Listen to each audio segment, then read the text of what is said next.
Hi guys, we're back for another 4 minutes for Grace Empowerment. Just simply to encourage you with a word from the Lord. We're just going to dive right in, and we're talking a little bit about mental health today, and we're encouraging health, wellness, well-being, whatever you want to call it. So many people suffer in silence, and it's a sad thing. And there's such a stigma on mental health, depending on your cultural background. I know a lot in the African American families, it's not something that we really discuss a lot unless you've been educated, unless you've experienced mental health issues. And so, and there's also a stigma on women as well. They say that women are usually suffer with mental illness, and in fact there's something called hysteria, the root word of hysteria, and hysterectomy it is always correlated to women. Yes. But the truth of the matter is that women usually aren't the ones that suffer with great mental illness. Men suffer with mental illness because we don't talk. We pride ourselves on going into our man caves and being strong enough to bear or take anything that life throws at you. We say, my shoulders are big enough, I can carry it. But everyone has a breaking point. And so we're just encouraging, communication, and we're encouraging to talk to a counselor, talk to your spiritual advisors and your pastors and your leaders, talk to your doctors. Don't suffer in silence. If you feel like you are at that in a space where you're melting down, you're breaking down, you open up and talk about it, because the chances are you're not the only one that's going through it. I just want to encourage you guys that everything's going to be okay, but we have to, get help when we need it.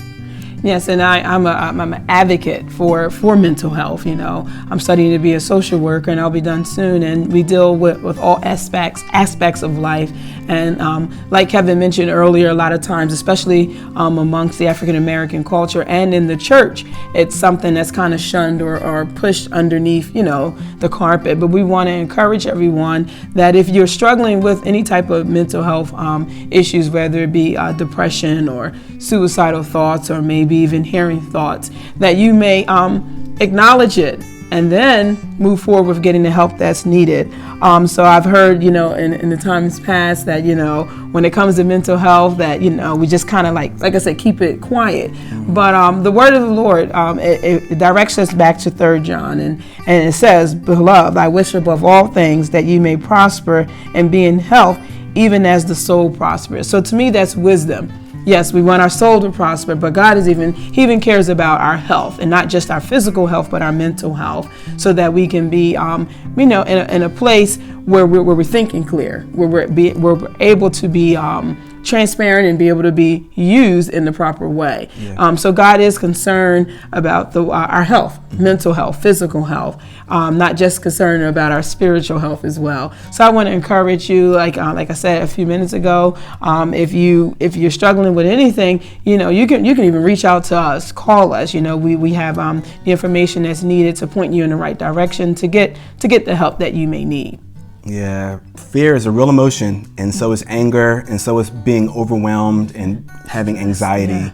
And there's no reason why we should sit in that emotion and let it overtake us without opening up and saying, I need help. Yes. That's one of the biggest things that we need to learn to do, because we're only human, and we're not supernatural, we don't levitate, we're people, and we have emotions. And so we want you guys to be encouraged and ask for help. If you need help. That's what we do when we feel like we're at the end of our rope. And so we want to encourage you guys, if you need prayer, if you need empowerment, support, or just a friend to talk to, we'll be here for you. Call us, and until next time, God bless you. God bless.